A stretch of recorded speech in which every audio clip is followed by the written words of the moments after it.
For thousands of years, the Egyptian sands guarded a secret the world was simply not ready for. Beneath the shimmer of gold and the glitter of treasure in Tutankhamun's tomb, there wasn't just immense wealth. There was a story, one of fragility, deep devotion, and incredible human ingenuity. The boy king's life was tragically short, yet his burial was a masterpiece of meticulous care, clever improvisation, and sacred ritual. Every single artifact, from the grand chariots down to the smallest protective amulets, was precisely placed to comfort and honor him in the afterlife. When Howard Carter finally breached that sealed doorway, the tomb didn't shout. It whispered secrets of life, death, and the extraordinary heart of a civilization lost to time. For over 3,000 years, the world simply didn't know it existed. Buried deep beneath the sands of the Valley of the Kings, the tomb of Tutankhamun waited. It was silent, untouched, and completely unobserved. No human eye had seen its treasures. No hand had disturbed its carefully arranged layers. The boy king's chamber was a frozen moment in time, a perfect snapshot of a civilization's hopes, its fears, and its meticulous rituals. When archaeologists finally breached its entrance in the 1920s, the world was braced for a spectacle. Everyone expected gold, dazzling jewelry, and exotic artifacts. And they weren't wrong, the world would be absolutely mesmerized. But what truly awaited them was something far more subtle, far more profound. It was the careful, anxious story of human fragility, preserved in stone, resin, and a deep, abiding silence. Tutankhamun was a child king. He ascended to the throne when he was barely old enough to speak clearly. His reign was brief and politically constrained. It wasn't marked by grand conquests or expanding borders, but by the delicate and difficult task of repairing a fractured kingdom. Egypt had just endured the turmoil of Akhenaten's religious revolution, a radical time when traditional temples were abandoned, ancient gods were forsaken, and the very idea of tradition was thrown into chaos. Tutankhamun was meant to be a figurehead, a symbol of a return to normalcy and continuity. And yet, this young boy could not escape the physical limitations that defined his life. His body, fragile and malformed in places, was a testament to the consequences of generations of royal inbreeding and the constant strain of illness. The tomb itself, though actually quite modest in scale compared to other pharaonic monuments, was packed to the brim with artifacts that carried a meaning far beyond simple decoration. Yes, there were gold masks, gilded furniture, ceremonial chariots, and intricate jewelry, all carefully arranged. But these weren't just treasures. They were protective devices, layers of powerful symbolism, and practical tools designed to safeguard the king in the afterlife. The way everything was arranged, the sheer density of the objects, and even the hurried placement of some items, it all hinted at a sense of urgency, of improvisation. It spoke of the careful management of an unexpected death. Every single detail of the tomb preserved a civilization's response to fragility. It was a society's attempt to contain uncertainty, and to quiet the deep-seated fear that death might destabilize not just a monarchy, but the very perception of cosmic order itself. For centuries, the sands of the desert shielded this intimate story. Tutankhamun's name was deliberately minimized in official king lists that came after him. His reign, though it restored political stability thanks to his advisors, was largely forgotten by history. And yet, the tomb remained untouched, a perfect time capsule. The sands didn't just hide gold, they preserved a detailed record of human care, human anxiety, and the laborious efforts of those who sought to maintain control in a world where true control is ultimately impossible. When the world finally uncovered the tomb, it wasn't just a discovery of immense wealth. It was a revelation of human intention, of careful responses to vulnerability, and of rituals designed not just to honor a king, but to manage the fear and uncertainty of an entire society facing mortality.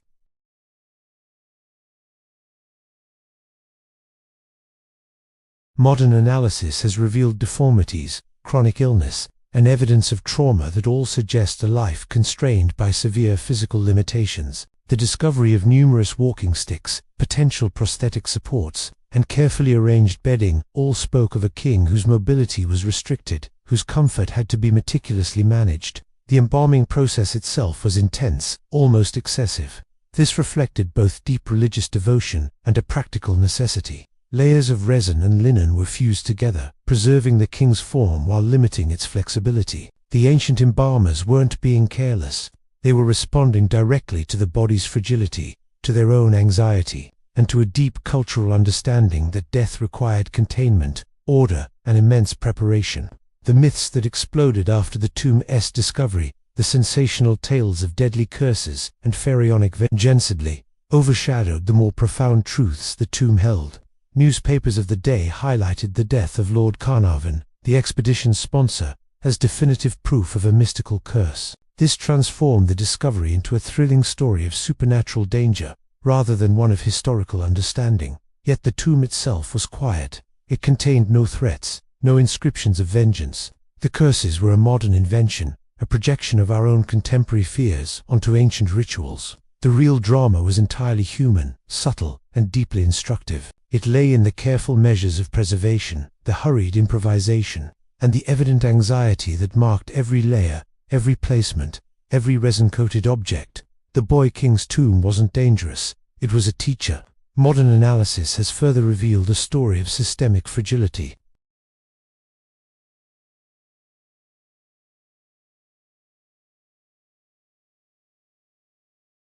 The tomb preserved the evidence of these limitations, not to shame him, but to document them.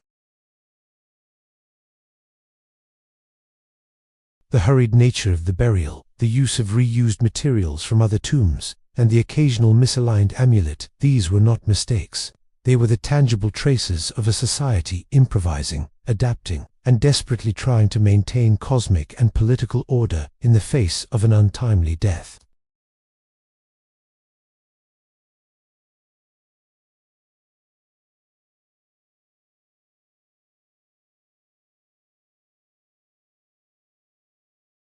The objects, the body, and the arrangements all spoke to the anxieties, the solutions, and the careful planning undertaken to preserve not just a king, but the all-important illusion of continuity.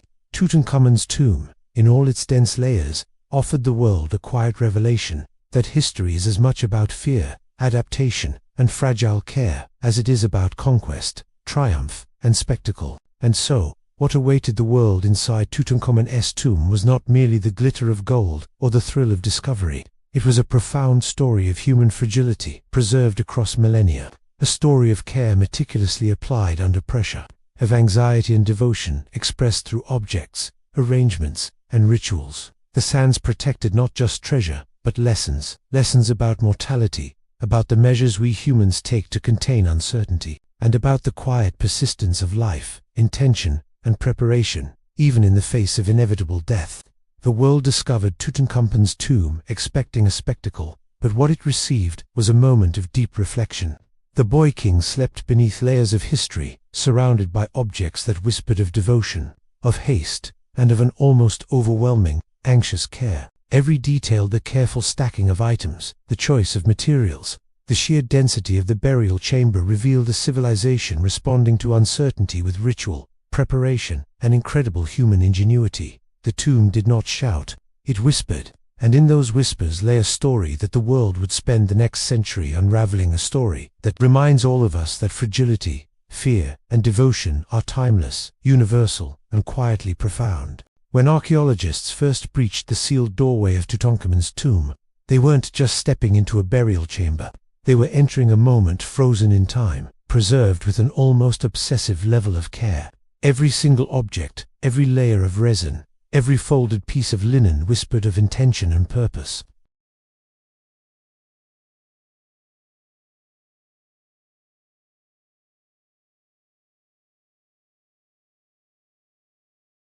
The body of the Boy King was fragile, bent by illness and physical deformities, yet it was protected with meticulous detail.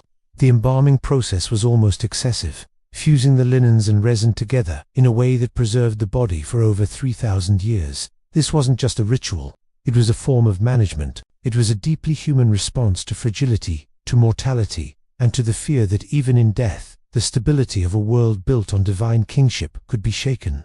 The artifacts surrounding the body were just as revealing: an abundance of walking sticks, prosthetic supports, intricately crafted beds, and even chariots were packed into the small chambers. These weren't just symbols of power or status, they were practical items, a testament to the concern for the king's comfort and mobility, even in the afterlife.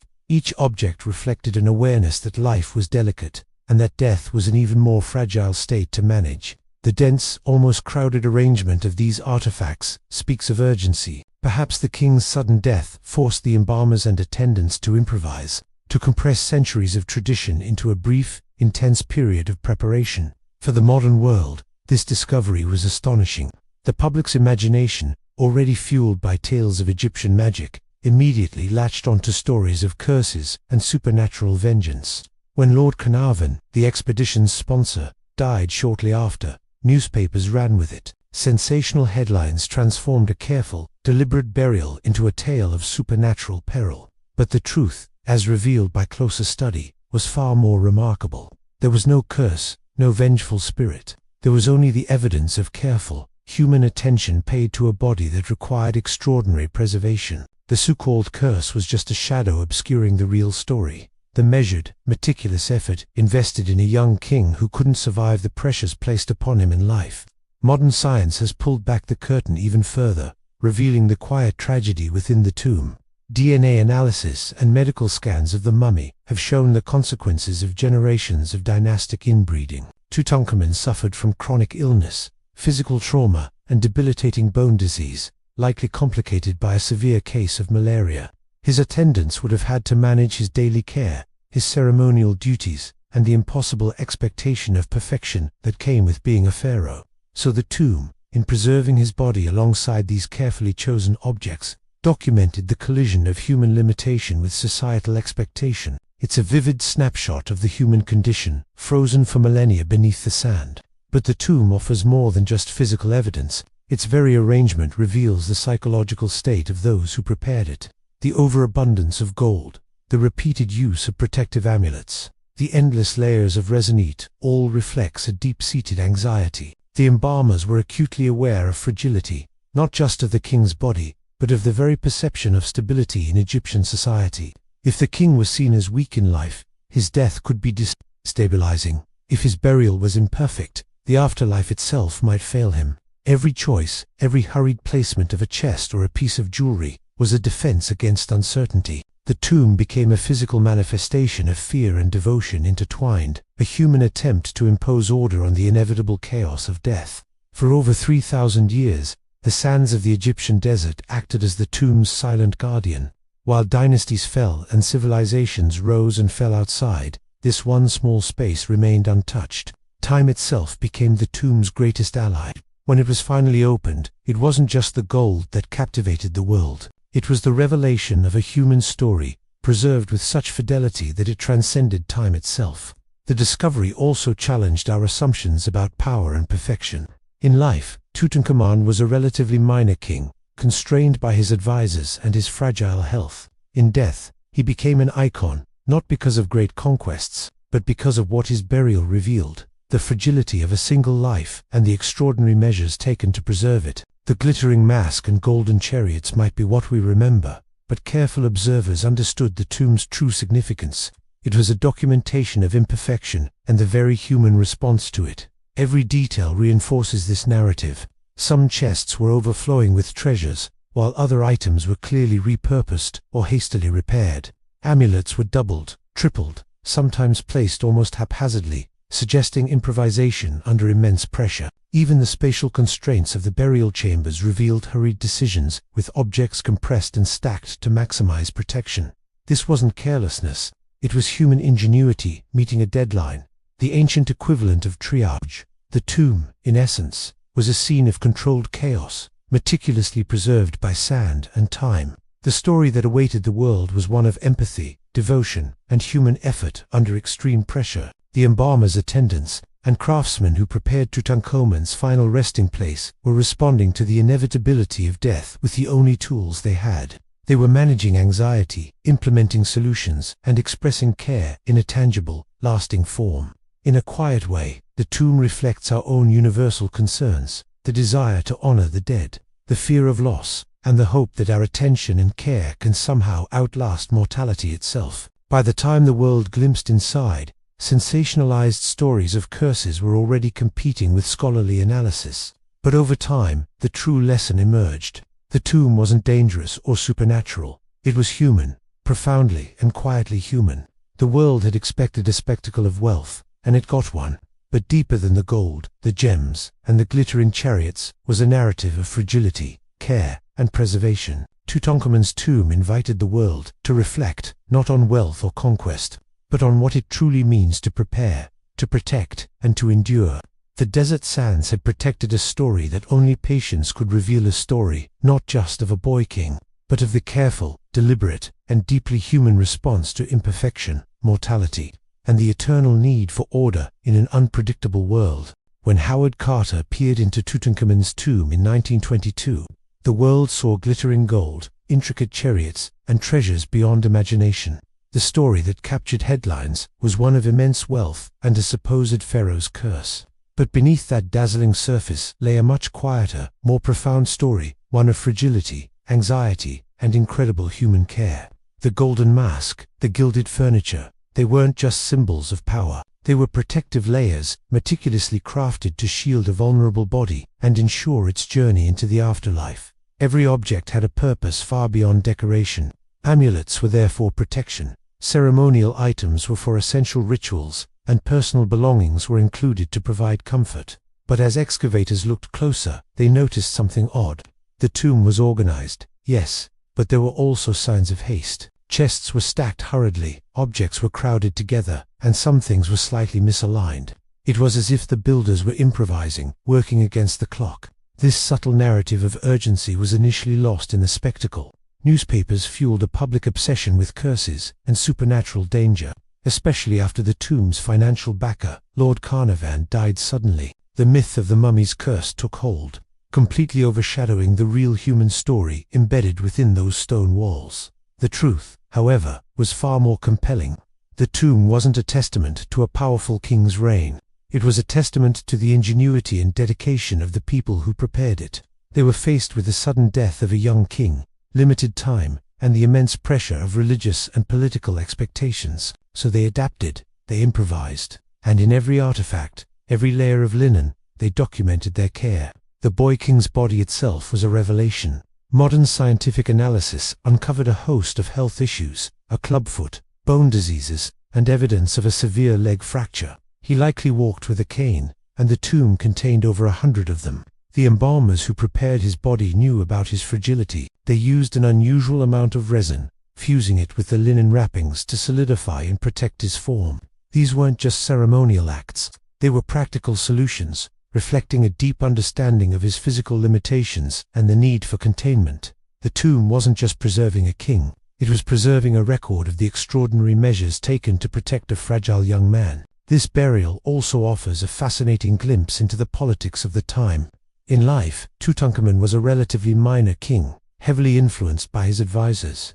Egypt was just emerging from the chaotic religious revolution of his predecessor Akhenaten. Tutankhamun's sudden death threatened to throw the kingdom back into turmoil. The tomb, therefore, became a political statement. It posthumously elevated him, not through stories of conquest, but through meticulous preservation and powerful symbolism. The crowded chambers, hastily but carefully arranged, reflect a society managing its own anxiety, desperate to restore order and continuity. For over 3,000 years, time and sand acted as silent guardians. Drifting dunes covered the entrance, hiding it from robbers and the elements. Unlike the grand, exposed tombs of more famous pharaohs, Tutankhamun's small hidden resting place remained untouched, waiting. When it was finally found, the world was hungry for a spectacle, and it got one. But the tomb offered something far deeper, a snapshot of human effort, a reflection of societal anxiety, and a masterclass in how a civilization confronts mortality. Even the sensational myths, like the curse, inadvertently pointed to these human truths. The stories, while scientifically baseless, tapped into our own modern fascination with death and vulnerability. They dramatized what the tomb quietly illustrated, that humans have always feared the unknown and sought to control what feels uncontrollable. The gold and ritual in Tutankhamun's burial were ancient expressions of this universal impulse. The tomb became a mirror, reflecting the anxieties of ancient Egyptians and our own enduring fascination with life's fragility. At its core, the Egyptian belief in the afterlife was about continuity. To exist forever, one's identity had to be perfectly preserved. The tomb, with its intricate layers and protective measures, shows just how much anxiety surrounded that belief. Every rushed placement of a chest, every extra layer of resin, Every carefully chosen amulet was a human attempt to manage the unmanageable.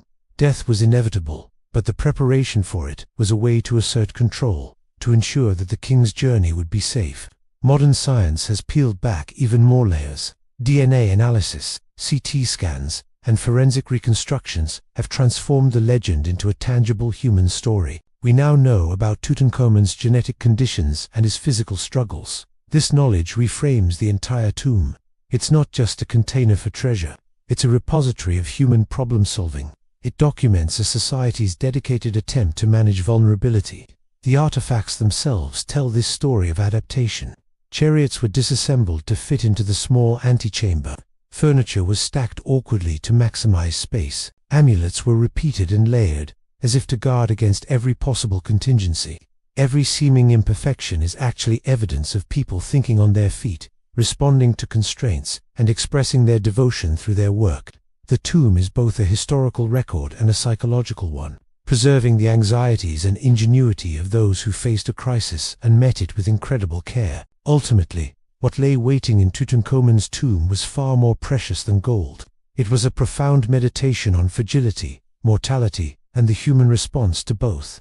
The boy king's frail body, the carefully arranged artifacts, and the subtle signs of haste revealed an ancient story of human concern, frozen in time. The sands of the desert, indifferent yet protective, preserved this narrative for us to find. The tomb is not just a spectacle, it is a lesson. It shows us that human effort, anxiety, and care leave tangible traces across millennia. It reminds us that fragility is a universal part of the human experience, and it demonstrates that the measures we take to protect what is precious, whether in life or in death, are a powerful reflection of our culture, our psychology, and our shared humanity. The discovery of Tutankhamun's tomb didn't just illuminate an ancient world, it illuminated timeless truths about ourselves. When Howard Carter peered into Tutankhamun's tomb in 1922, the world held its breath, expecting tales of unimaginable riches and ancient curses. And yes, the gold was spectacular. It captured headlines and fueled a global obsession. But as the dust settled, a much deeper, more human story began to emerge from the darkness. A story that wasn't about curses or Pharaoh's wrath, but about something we all understand: fragility, care, and our timeless struggle with mortality. The glittering treasures that toured the world were just the surface. Scholars started looking closer, not just at the objects, but at how they were placed. They saw a narrative written in the very structure of the burial. The hurried stacking of chests, the layers upon layers of resin coating everything, the sheer density of it all. It wasn't just opulent, it was urgent. This wasn't a calm, ceremonial placement. It was a civilization responding to a sudden loss, improvising under pressure, and pouring every ounce of their belief and anxiety into this small, sealed space. This was the tomb of a boy king, and his life was as fragile as it was short. Tutankhamun came to the throne as a child, his reign guided by powerful advisors. We know from his remains that he wasn't a mighty warrior king. He suffered from chronic illnesses and physical limitations. In fact, over 130 walking canes were found in his tomb, not just ceremonial staffs, but well-used aids. Archaeologists even found evidence of specialized supports in his bedding. The people who buried him knew his vulnerabilities. Their response was a powerful blend of ritual and practical care, an attempt to support him in death as they had in life. For over 3,000 years, the desert itself seemed to conspire to protect this intimate story.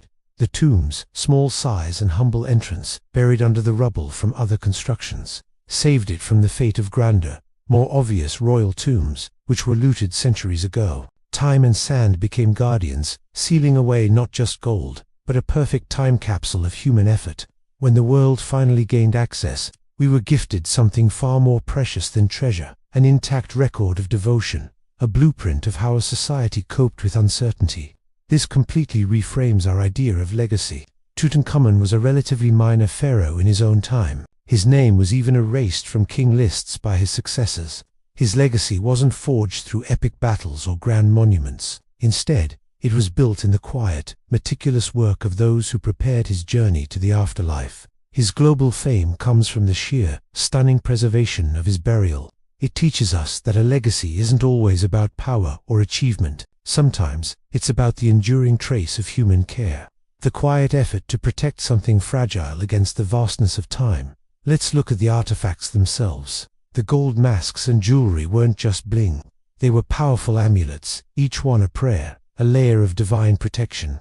But alongside these magical objects were everyday items: chairs, game boards, beds, and even tools. The Egyptians believed the afterlife was a continuation of this one, and they packed everything the young king might need. The way these items were crammed together, sometimes overlapping, almost chaotically, tells a story of urgency. It's in these details, the improvised arrangements, the dense packing, that we feel the anxiety and the deep problem-solving devotion of the people who sealed him away. This tomb is a masterclass in the psychology of mortality. In the face of something as final and unknowable as death, humans have always sought a measure of control.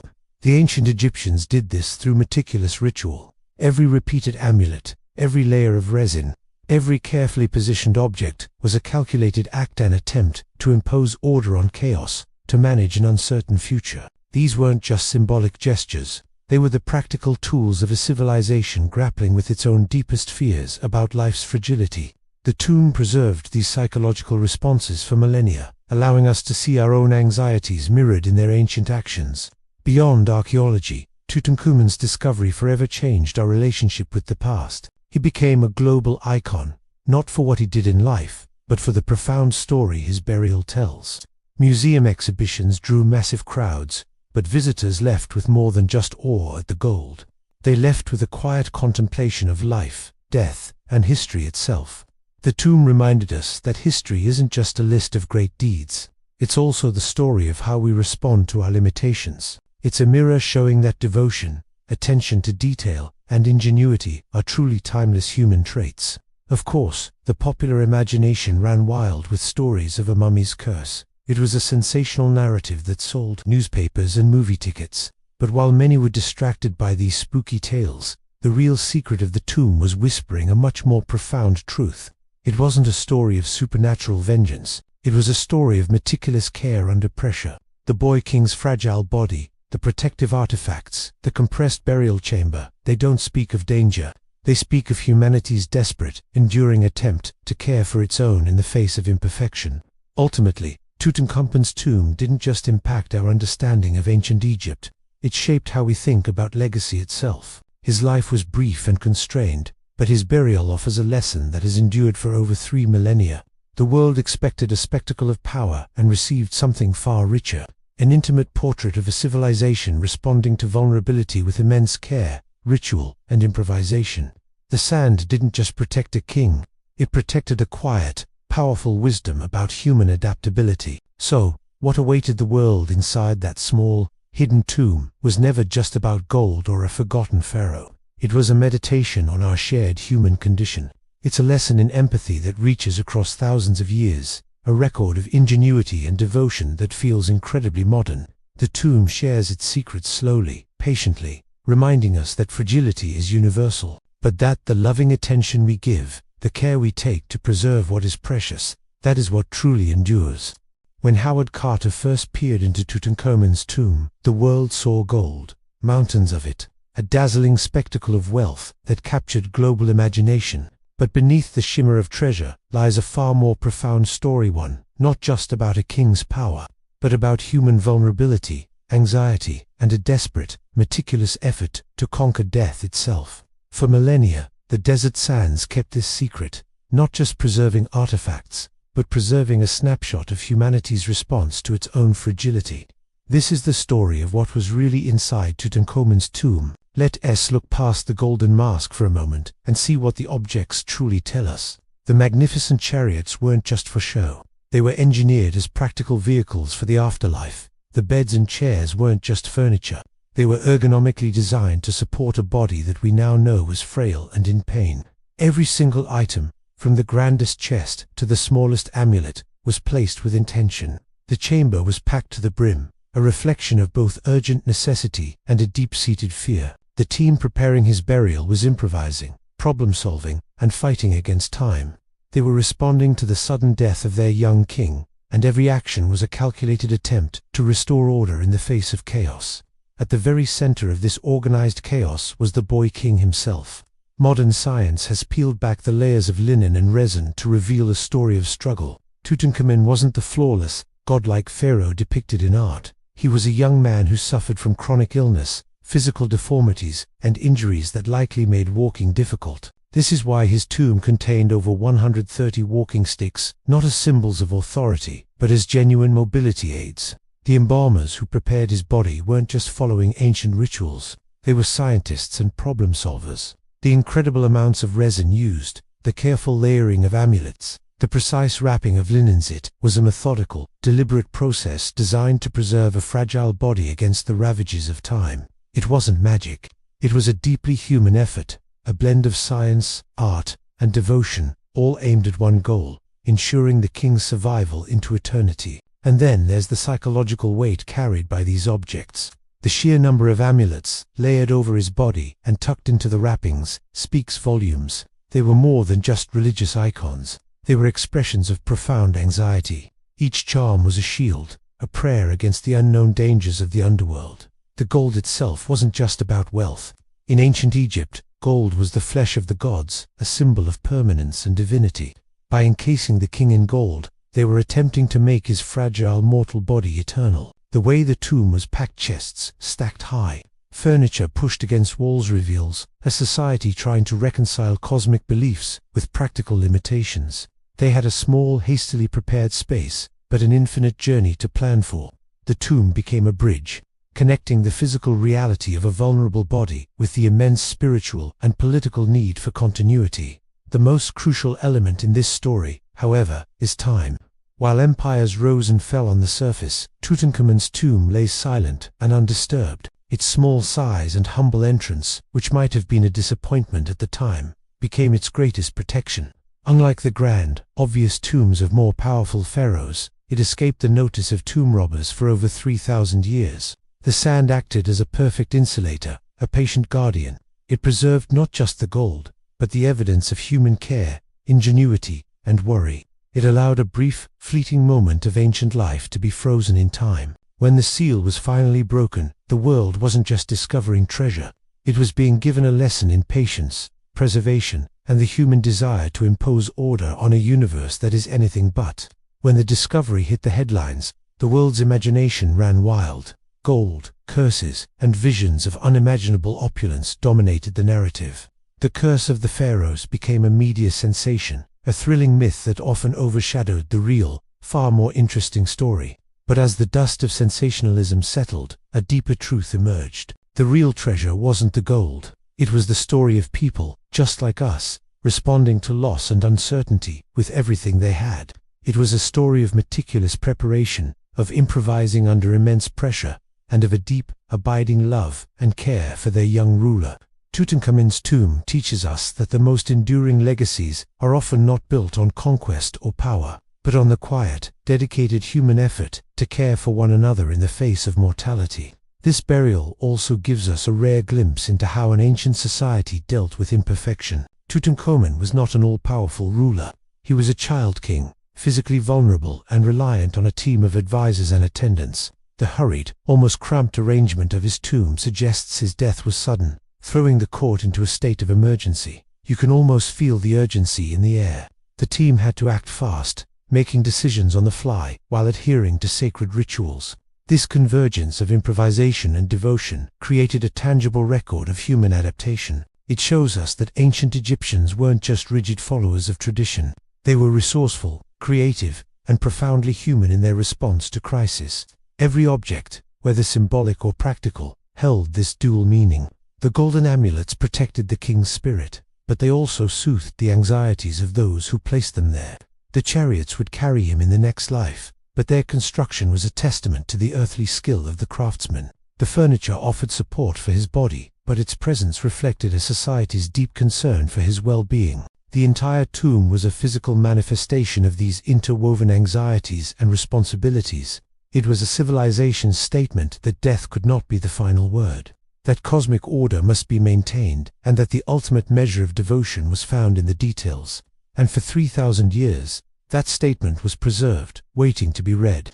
Modern science has only amplified this message. Using CT scans and DNA analysis, researchers have confirmed the extent of Tutankhamun's physical challenges. We now know he had a clubfoot bone disease, and had suffered from severe malaria. Suddenly, the artifacts make even more sense. The walking sticks are no longer just symbols. The carefully prepared medicinal herbs found in the tomb are no longer just ritualistic. The dense, layered, protective arrangement of the burial chamber was a direct response to these human limitations. The tomb wasn't just a ceremonial stage.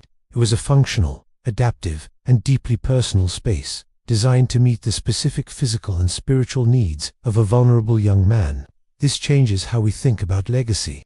In the grand scheme of Egyptian history, Tutankhamun was a minor pharaoh. He fought no great wars, built no colossal temples.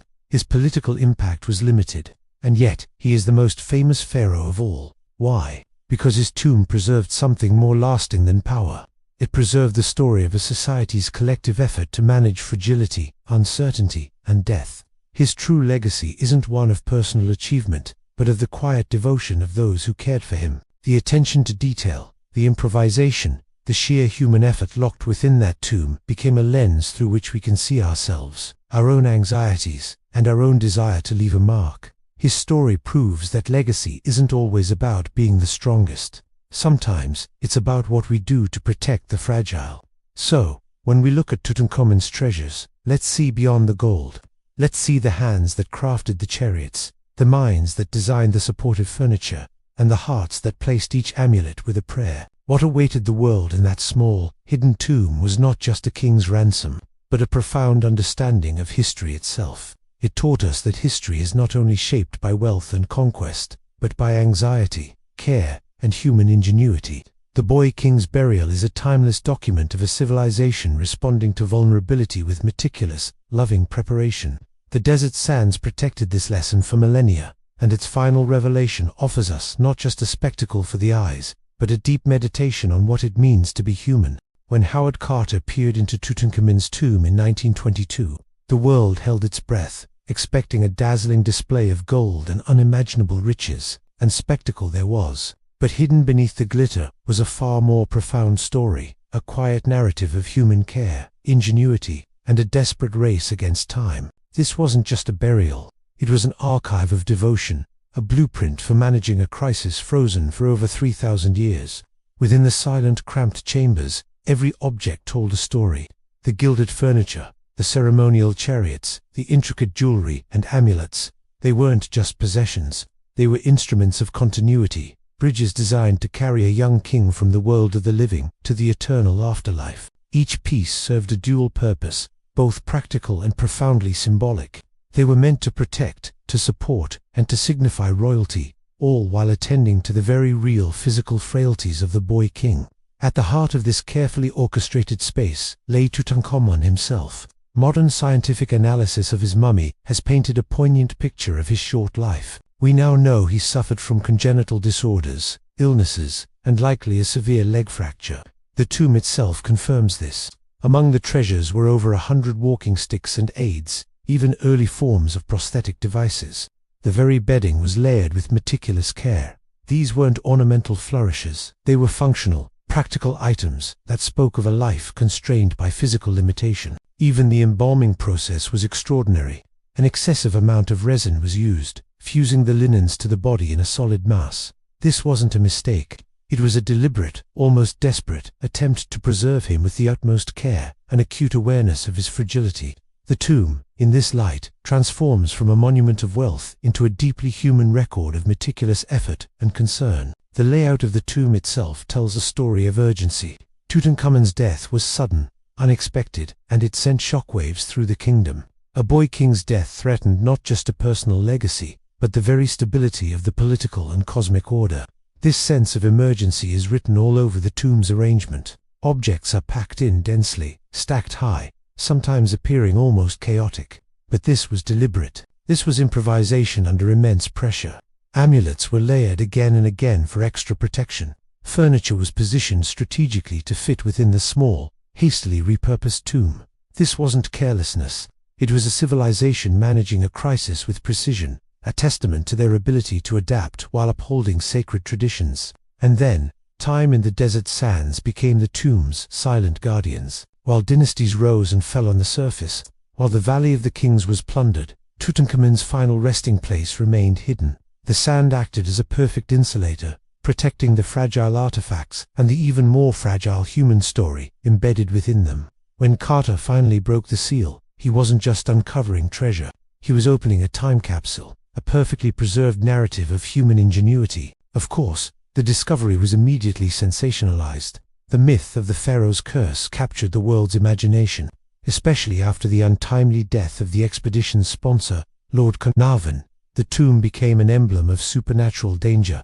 But for those who looked closer, the real story was far more compelling. It wasn't about curses. It was about care. The treasures, the body, the very layout of the chambers, they weren't threats. They were evidence of a society grappling with mortality, using every tool at its disposal to protect their young king and preserve order in the face of the unknown. This balance of practicality and ritual is seen everywhere. Gold amulets weren't just beautiful.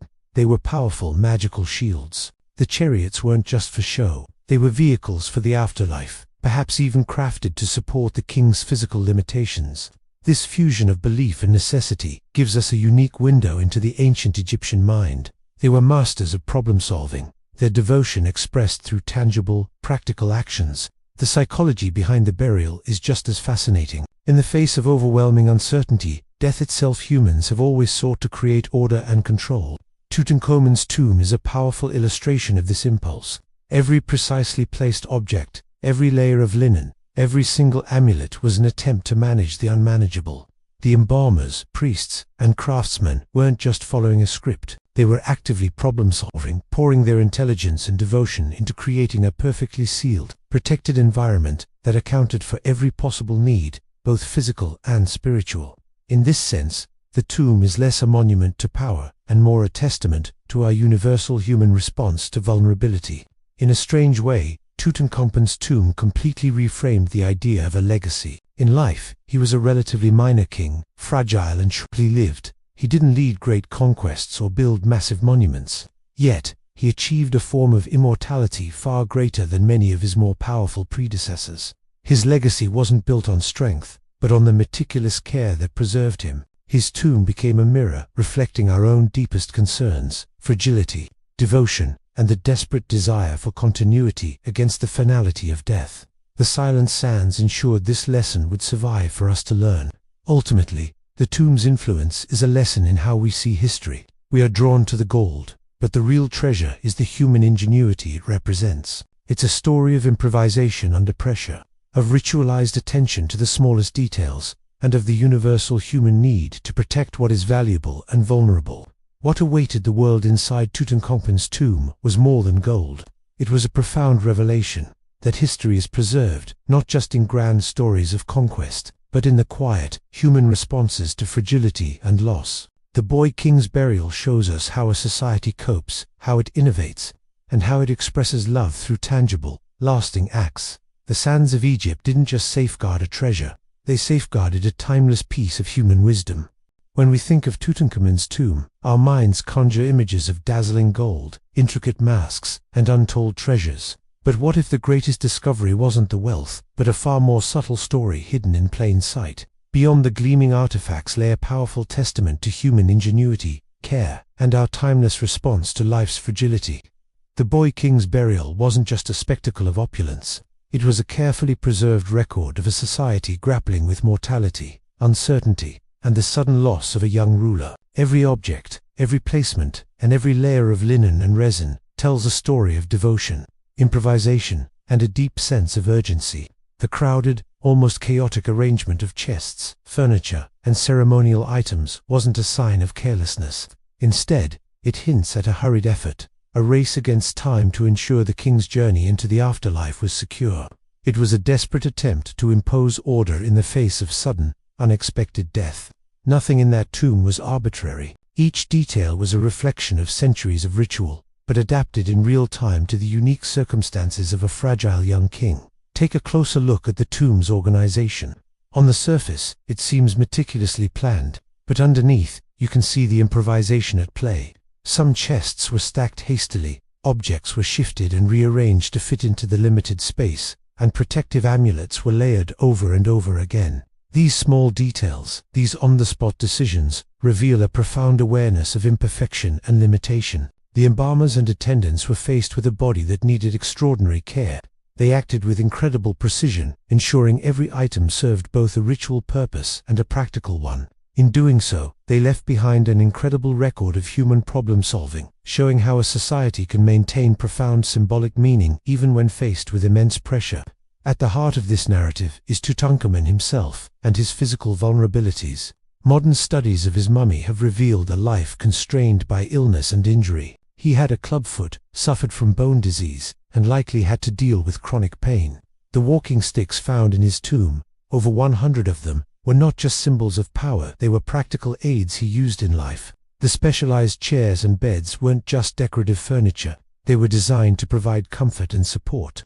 These artifacts were tangible interventions, measures taken to safeguard his well-being in both life and death. The embalmers even used an unprecedented amount of resin to preserve his body, a deliberate choice that solidified him, perhaps as a response to his inherent fragility. The tomb, in essence, became a document of the delicate interplay between human limitation and cultural expectation. It preserved not just a body, but the thoughtful, compassionate responses of those who sought to maintain order, honor, and dignity. Time itself played a crucial, invisible role in preserving this story. For over 3,000 years, the sands of the Valley of the Kings acted as a perfect guardian, concealing the tomb's secrets from looters, environmental decay, and human interference. While larger, more prominent tombs were plundered over the centuries, Tutankhamun's small, hidden resting place remained miraculously intact. The world was captivated by the treasures when they were finally revealed, but the deeper insight, the real treasure, lay in the meticulous care embedded in every object and its placement. The tomb preserved the ingenuity and devotion of an ancient society confronting mortality, allowing us to witness, millennia later, a response to fragility that feels universal and deeply human. Of course, no story about Tutankhamun is complete without mentioning the myths and legends that sprung up around its discovery. Sensational reports of a deadly curse, supernatural vengeance, and the strange deaths of those involved created a thrilling narrative that often overshadowed the real history. Lord Carnarvon's death from an infected mosquito bite, for example, fueled worldwide speculation and distracted from the careful scholarship that was slowly uncovering the true story of the tomb. But beneath the glamorous headlines and whispered tales of curses, the tomb was communicating a much quieter, more profound truth, that when faced with fragility and loss, we humans respond with attention, care, and creative problem-solving. Tutankhamun's burial became an enduring testament to these universal behaviors, perfectly preserved by the Egyptian sands. The arrangement of the artifacts also offers a window into the values of this ancient culture. The gold amulets were there to protect, the chariots to provide mobility in the next world, and the furniture to ensure comfort. But these weren't just randomly thrown in. They were carefully selected, stacked, and layered to address both symbolic needs and very practical concerns. The sheer density of the burial chambers, the way items were layered one on top of another, and the repeated placement of protective charms all reveal a society deeply attuned to precaution and imperfection. The tomb becomes a tangible record of anxiety being managed through ritual, planning, and meticulous attention to detail. It demonstrates the fundamental human impulse to exert some measure of control over the profound uncertainties of life and death, even in the face of inevitable loss. From this, a deep psychological insight emerges. Humans have always sought security when facing the unknown, and Tutankhamun's tomb illustrates this impulse more vividly than almost any other archaeological find. The careful positioning of amulets, the precise stacking of objects, and the thick layers of resin all show a deliberate, conscious effort to manage fragility and risk. The embalmers and attendants weren't just priests following a script. They were caretakers and problem solvers, simultaneously addressing the king's physical limitations while adhering to sacred rituals. The tomb preserved these complex decisions, offering us a rare glimpse into the cognitive and cultural strategies an ancient society used to confront its deepest fears about mortality. Ironically, Tutankhamun's legacy was shaped less by his achievements in life and more by the ingenuity preserved in his death. In his lifetime, he was a relatively minor king, his reign short and his power likely constrained by advisors. But in death, he became monumental, not because of grand conquests or political triumphs, but because of the careful, deliberate, and compassionate responses of those who surrounded him. Every hurried placement of a chest, every added protective amulet, Every extra layer of resin revealed a society managing imperfection, improvising under pressure, and leaving a permanent record of human care that would endure for millennia. His tomb became a mirror for the modern world, reminding us that the most enduring legacies are often not the loudest, but those created through quiet attention, devoted care, and thoughtful action. The tomb also illuminates the fascinating dance between fragility and ritual. Ancient Egyptian beliefs dictated that a proper burial was essential for a successful journey into the afterlife. But Tutankhamun's burial shows how ritual is not rigid. It adapts to reality. A body weakened by illness required special supports. A sudden death demanded swift, yet careful, arrangements. Objects had to be layered to protect, honor, and symbolize all at once. The tomb preserved these incredible adaptations, allowing us to see how human societies merged the symbolic, the practical, and the psychological to confront our own mortality. Ultimately, what awaited the world inside that tomb was something far more profound than gold. It was a story of human care, of devotion, and of improvisation under unimaginable pressure.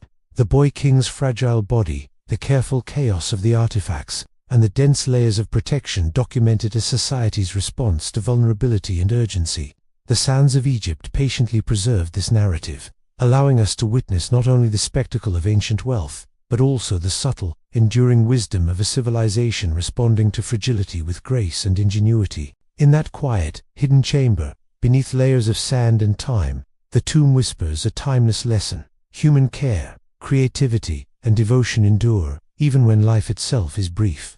Tutankhamun's burial shows us that history is preserved, not only in gold or in conquest, but in the thoughtful management of uncertainty, the careful arrangement of life's details, and the patient, human response to mortality.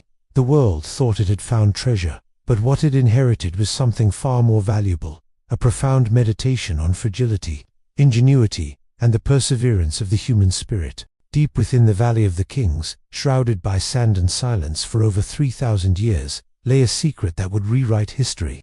In 1922, when Howard Carter first peered into the tomb of Tutankhamun, he famously whispered of wonderful things, but beyond the dazzling gold and precious jewels, a far more profound story was waiting to be told. This wasn't just a treasure trove, it was a time capsule, a detailed blueprint of how an ancient civilization grappled with life, death, and the very essence of being human. The moment you think of Tutankhamun, the image of his golden death mask likely comes to mind. It's an icon of flawless, otherworldly perfection. Yet, its true power isn't in the gold itself, but in its symbolism. This mask, along with countless amulets carefully woven into the mummy's wrappings, was a shield, magical barrier designed to protect the young king on his perilous journey through the underworld. Every single object, from ceremonial daggers to simple board games, was placed with incredible intention. They weren't just grave goods, they were a complete life support system for eternity, revealing a society that met the finality of death with meticulous, hopeful preparation. What makes Tutankhamun's tomb so uniquely compelling is its raw, human honesty. This wasn't the tomb of a mighty, all-powerful pharaoh. Instead, it was the resting place of a vulnerable boy. Modern analysis of his remains has shown that he lived with significant health issues, including congenital disorders and a severely broken leg. And the tomb doesn't hide this fragility, it embraces it. Among the gilded chariots and thrones were over 100 walking sticks, some showing clear signs of use. There were specially designed beds to provide comfort, and even what some believed to be an early form of a prosthetic for his foot. This wasn't about projecting an image of invincibility. It was a moving display of care, an acknowledgement of the king's physical limitations, and a determined effort to provide for his needs, even in the afterlife. This blend of ritual and reality is what sets the tomb apart. The chambers were packed to the brim, so crowded that some objects were stacked one on top of another. This suggests the burial may have been rushed, perhaps due to the king's unexpected death. You can almost feel the urgency, the improvisation of the priests and workers as they tried to fit everything inside the relatively small tomb. Yet, even in their haste, nothing was random. Every action followed sacred rituals. Protective amulets were layered densely, sometimes with duplicates, as if to say, just in case. This wasn't chaos. It was a controlled, anxious, yet deeply devoted response to a sudden crisis. They were working against the clock, but their primary goal was to ensure their king's safety. It's a testament to human ingenuity under pressure. For millennia, the desert itself became the tomb's greatest guardian. Shifting sands completely buried the entrance, hiding it from the tomb robbers who plundered nearly every other royal burial in the valley. While other, more prominent pharaohs had their legacies disturbed and scattered, Tutankhamun's remained almost perfectly intact. Time and sand preserved not just the gold, but the narrative, the story of a civilization's devotion. When the world was finally invited in, the spectacle of the treasures was overwhelming. But the real lesson wasn't about wealth. It was about how foresight, ritual, and a profound sense of duty could conquer the ravages of time itself. Of course, no story about Tutankhamun is complete without mentioning the curse of the pharaohs. Following the tomb's opening, a media frenzy erupted, linking any misfortune, most famously the death of the expedition's sponsor, Lord Carnarvon, to a supernatural vengeance. These sensational stories of curses and ancient magic captured the public imagination, but they also obscured the much quieter, more significant truth held within the tomb. The real magic wasn't in some ancient hex. It was in the meticulous embalming techniques that preserved a fragile body, the layers of resin and linen forming a protective shell. It was in the thoughtful placement of every single artifact, each one a prayer made tangible. The myth of the curse is exciting, but the reality of the human care and ingenuity preserved inside is far more inspiring. The artifacts themselves tell this story beautifully. The 6 chariots found disassembled in the tomb weren't just for show. They were fully functional, ready for the king to ride across the fields of the afterlife. The beds and headrests were designed for comfort. The gold jewelry wasn't just adornment. Each piece, each amulet, was a layer of spiritual armor. This reveals the Egyptian mindset. The afterlife was not some abstract, spiritual plane. It was a direct continuation of earthly existence, and you needed to be prepared. Their response to mortality was profoundly practical. They faced the great unknown not with fear, but with a checklist, ensuring every possible need was met. In a strange twist of fate, Tutankhamun, who was a relatively minor king during his short reign, has become the most famous pharaoh in history. His legacy isn't one of great battles or massive monuments. Instead, his enduring fame comes from the simple act of preservation. His tomb teaches us that a legacy isn't always built on power. Sometimes it emerges from quiet devotion, from the careful attention paid to fragility, and from the love expressed by those who prepared his final journey. The desert sands didn't just protect a king's treasure, they protected a profound lesson in humanity, ready for our modern world to rediscover. So, when we look past the glittering gold and sensational headlines, what we find in Tutankhamun's tomb is a mirror.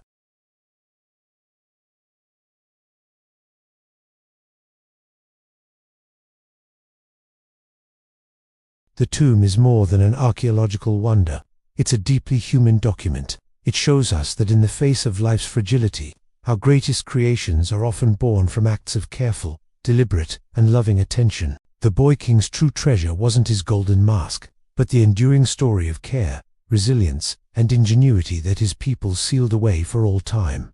When Howard Carter peered into Tutankhamun's tomb in 1922, the world held its breath, expecting tales of immense power and unimaginable wealth. And yes, the gold was there, dazzling and abundant. But what the sands of time had truly preserved was something far more profound, a story not of a mighty pharaoh, but of a vulnerable boy, and the incredible human care that surrounded him, even in death.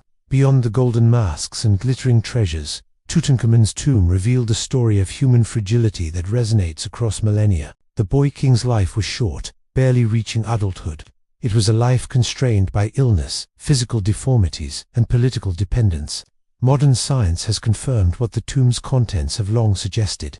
Examinations of his remains show evidence of congenital disorders, a clubfoot, and chronic illnesses, like malaria, that would have made every step a challenge. And every single artifact placed in his tomb seems to respond to these limitations. This wasn't just a treasure chest. It was a carefully prepared afterlife care package. Among the golden chariots and ceremonial thrones, archaeologists found over 130 walking sticks, many showing clear signs of use. They found what appeared to be orthopedic sandals, designed to support his deformed foot. Even the bedding was folded with a particular care that suggests an intimate knowledge of the king's needs for comfort and support. Those who prepared his burial were acutely aware of the king's fragility. They weren't just priests performing ancient rites. They were people acting with devotion and a remarkable practical intelligence. Their goal was to ensure that even in death, the king's comfort and continuity were preserved. The tomb, in its crowded yet deliberate arrangement, became a testament to human care, problem-solving, and improvisation in the face of loss. Think about the process. The boy king's fragile body was the central focus of this entire monumental effort. His physical realities demanded careful, meticulous attention during the sacred burial rites. His body was preserved with resin-soaked linens, a standard practice, but the sheer density and layering suggests an added urgency, a desire to protect this delicate form from the ravages of time. Amulets weren't just placed on him, they were layered densely, a blanket of magical and spiritual protection against any harm in the afterlife. Even the furniture seems positioned to help maintain his posture and provide support, as if he might need to rise at any moment. Every item, every placement, was therefore not just symbolic, but deeply pragmatic. They were expressions of care, showing how an entire civilization confronted the limitations of a human life with ingenuity and ritual precision. The tomb wasn't just a vault for the afterlife, it was a meticulously designed space to manage a body that had known pain and limitation. Adding to this incredible human story is the element of time. Tutankhamun's death was sudden and unexpected.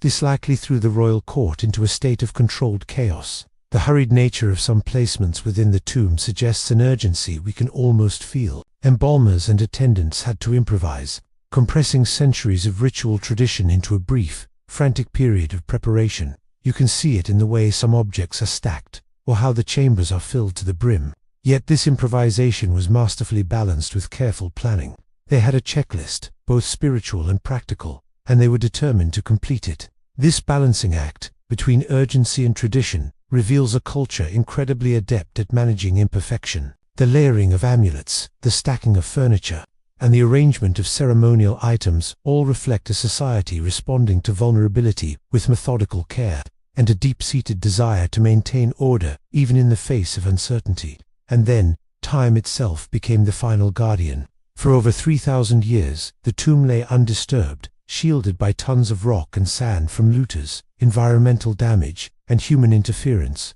The sands of the Valley of the Kings became a time capsule. This perfect preservation of the boy king's body, alongside the artifacts and the carefully layered protective elements, has allowed us to witness this civilization's response to fragility with unprecedented clarity. The tomb is not just a repository of wealth, it is a window into the daily and spiritual concerns of a people preparing a delicate, vulnerable life for its journey into eternity. The cultural and psychological dimensions of this are just fascinating. The gold amulets were there to protect the king spiritually. The ceremonial chariots and beds were there to ensure practical support and mobility in the next world. Personal items, like games and clothing, were included to provide comfort and a sense of continuity from his earthly life. This repeated layering of protective objects reflects both a deep ritual observance and a very human anxiety over mortality. The improvisation under pressure, the meticulous attention to detail, and the careful layering of materials all illustrate a universal human desire to manage uncertainty and safeguard those we care for. The tomb captures this struggle, revealing how we, as humans, confront fragility, loss, and the inevitability of death. Of course, the story that captured the public's imagination was far more sensational. The myth of the pharaoh's curse, tales of supernatural vengeance befalling anyone who dared disturb the king's slumber, spread like wildfire. Lord Carnarvon's untimely death shortly after the discovery was sensationalized as proof of the curse, becoming an emblem of these myths. But beneath these dramatic stories lay a quieter, more profound truth. The story of a civilization responding thoughtfully to fragility, blending ritual, practicality, and devotion in a way that left an enduring record for all future generations. The artifacts themselves tell this dual story. The beds and chariots offered comfort and mobility. The gold amulets provided divine protection. The intricate jewelry reinforced his social status and divine significance. But their arrangement, sometimes dense and almost chaotic, reflected that frantic balance between urgency, improvisation, and symbolic correctness. The tomb demonstrates that even under immense constraint, human attention, devotion, and problem-solving can produce outcomes of enduring significance. Tutankhamun's burial shows that care and a thoughtful response to vulnerability can leave a legacy just as lasting as gold itself. In a way, the discovery completely reframed our idea of a legacy. Tutankhamun was, in his time, a relatively minor king. His reign was short, and he was constrained by both political turmoil and his own physical limitations. Yet, posthumously, he has achieved a monumental, almost unparalleled, significance. His burial, reflecting that careful attention to his fragility and the brilliant improvisation under pressure, became a model for understanding how human care and ingenuity can endure across time. The Boy King's tomb shows us that a legacy is not solely the result of great battles or towering pyramids. It is often shaped by devotion, by quiet attention, and by the thoughtful management of imperfection. The sands of Egypt safeguarded both treasure and insight, ensuring that future generations could witness the quiet, enduring wisdom of a human response to vulnerability. Ultimately, what awaited the world inside Tutankhamun's tomb was a universal story of human fragility, care, and adaptability. The Boy King's physical vulnerabilities, the careful arrangement of artifacts to address them, and the subtle improvisations of his attendants reveal a civilization confronting mortality with intelligence, ritual, and deep devotion. The tomb offers a powerful meditation on our own mortality, highlighting that human attention and ingenuity can endure far beyond the brevity of a single life. Beyond all the glitter and gold, the tomb of Tutankhamun whispers a profound lesson across the ages, that human care, devotion, and our ability to adapt and improvise in the face of loss can endure across time, even when a life is fragile and fleeting.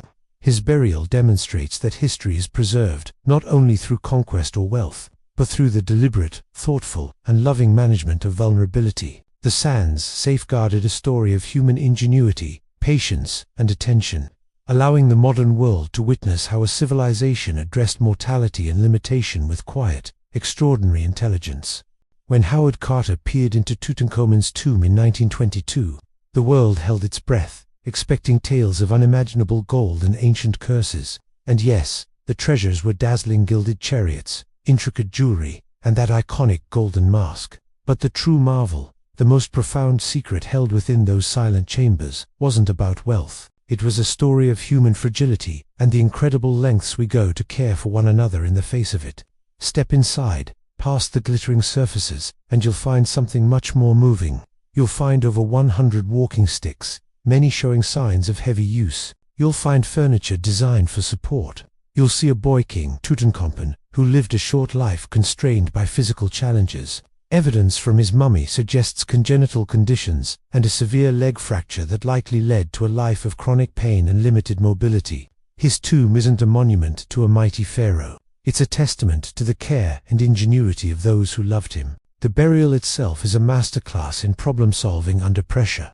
The tomb is surprisingly small for a pharaoh, and densely packed. It feels rushed, yet every object is meticulously placed. This wasn't just about ritual. It was about adaptation. Chariots were disassembled to fit, chests were stacked, and protective amulets were layered over and over again. Each decision reflects a blend of sacred duty and practical necessity.